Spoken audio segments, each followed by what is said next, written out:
ព្រះរាជាដែលសោយរាជស្នងព្រះបាទធរណិនវរ្ម័នទី2គឺព្រះបាទយសោវរ្ម័នទី2ដែលទ្រង់ជាប់ជាព្រះញាតិសាលោហិតនឹងព្រះអង្គក្នុងរាជរបស់ព្រះបាទយសោវរ្ម័នទី2មានកើតការវឹកវរចលាចល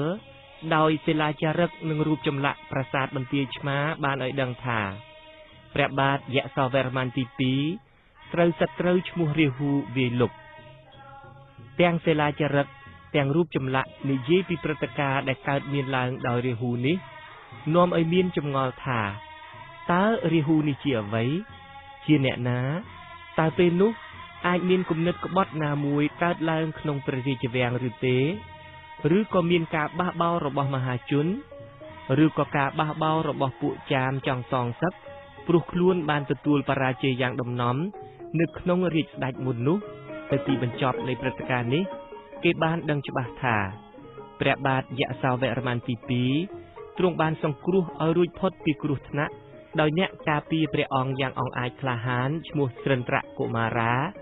ដែលជាព្រះរាជបុត្រមួយអង្គរបស់អនាគតព្រះបាទជ័យវរ្ម័នទី7